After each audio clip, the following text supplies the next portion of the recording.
Greetings, students, Beta Class 7. Today we are going to start Chapter 2 of History, that is New Kings and Kingdoms. So let's start the chapter. Many new dynasties emerged after the 7th century. Map 1 shows the major ruling dynasties in different parts of the subcontinent between the 7th and the 12th centuries. So this map is given, and these are the different dynasties, means the different families of the kings that ruled the different parts of the country. So the next page, let's discuss the emergence of new dynasties. By the 7th century, there were big landlords or warrior chiefs in different regions of the subcontinent. Existing kings often acknowledged them as their subordinates or samantas.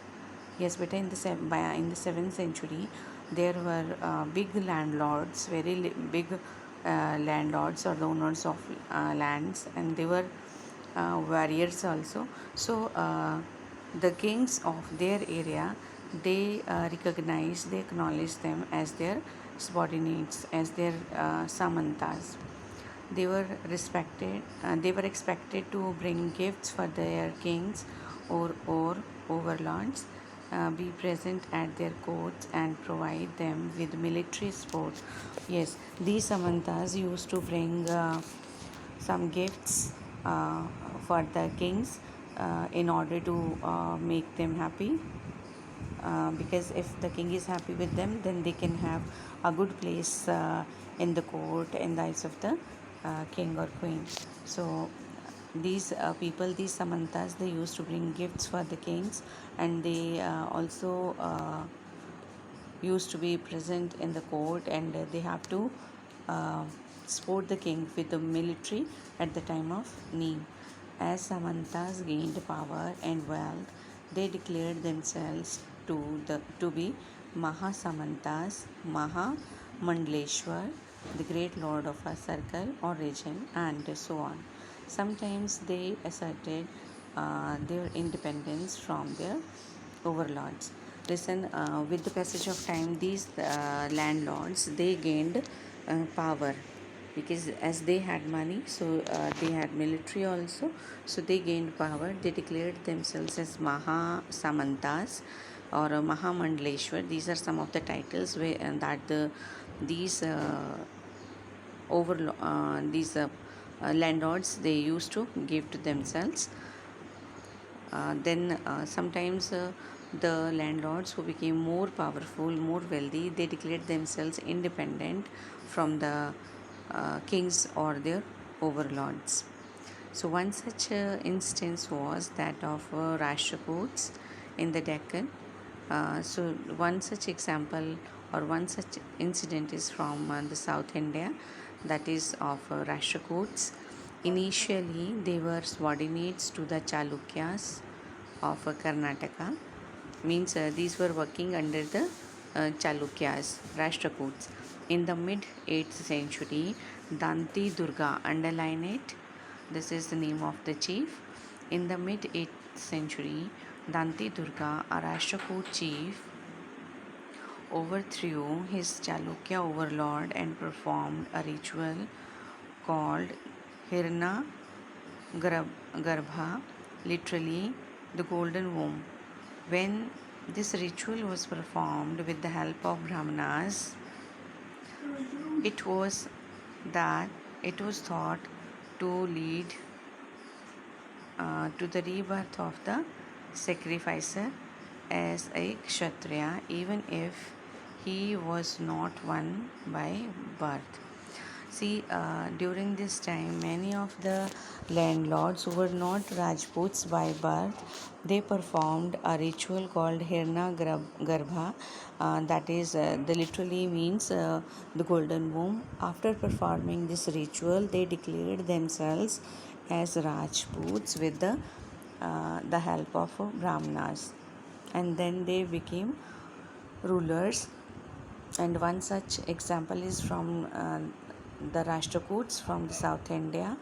One of their chiefs named Danti Durga, he performed this ritual of Hirna Garbha and became the ruler of his area, and he overthrew his lord Chalukya lord, and he declared himself as the ruler. In other cases, uh, men from enterprising families used their military skills to carve out kingdoms. For instance, the Kadamba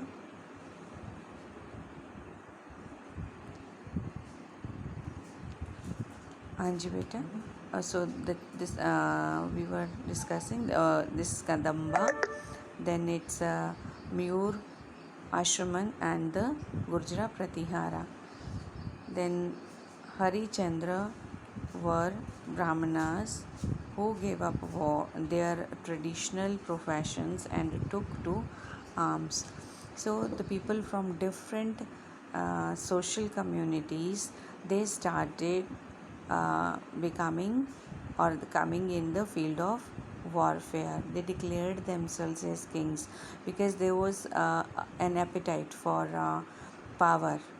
They wanted to own different or major areas. So in order to uh, become kings, the people from different communities, maybe enterprise, maybe they were from Brahmanas family, they gave up their traditional work and just started uh, taking up arms so that they can